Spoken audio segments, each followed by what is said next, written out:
Oh no, sorry.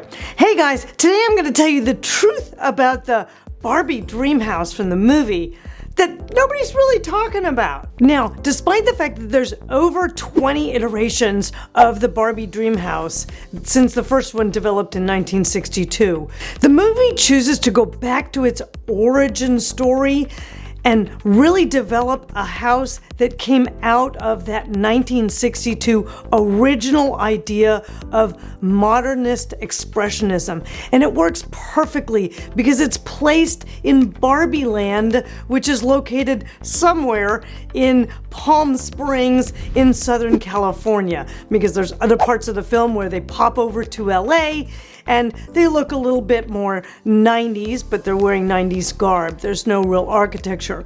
So what I loved about it and what made me happy, and I sort of realized that I was kind of into it, was the idea that it was this sort of mashup of the joy trend, which we've loved, adding pops of color to our space. We all needed that after the pandemic. It's also got a touch of maximalism. Maximalism is a definite style statement that has been on trend for a while, and if anybody would be a maximalist, it would be the Barbie character. And the base root style statement for the house is actually mid-century modern. Now, not just any mid-century modern, not atomic.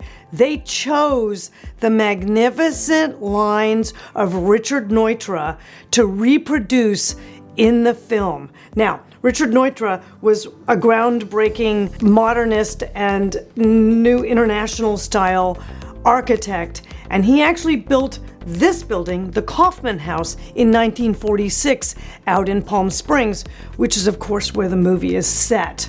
Now, if you take a good look at Neutra's Kaufman House, as well as a couple of others of his in LA, you see some very specific and intentional cues that they replicated for the house. Of course, it's a post and beam construction. As you can see here, there's significant flat roofs being really used as a style statement. The posts are quite open, leaving walls and window areas quite spacious. That was a big statement of mid-century modern. Other things that you can always see is that emphasis on indoor-outdoor, usually involving a pool. Of course, Barbie's dream house has a pool, but as you can see, they all did that Neutra was building. They all had that kind of indoor-outdoor effect that was so celebrated during this development of this early mid-century modern. And of course, what they did was they populated it with these fantastic mid-century modern international style furnishings pieces, like the iconic tulip chair with a pop of color that you see so often done in regular MCM. But here, of course, they've landed it in that sort of special pink, that kind of powerful hot fuchsia pink that is so feminine and empowering. Now, if you want to get a little bit of this joy trend, maximalism, MCM mashup going for your house, there's some really great ways to do it and not do it. Here's what you skip. Oh my gosh. Do not even think about doing a fuchsia hot appliance. This stove, guys, probably runs in the $20,000 range.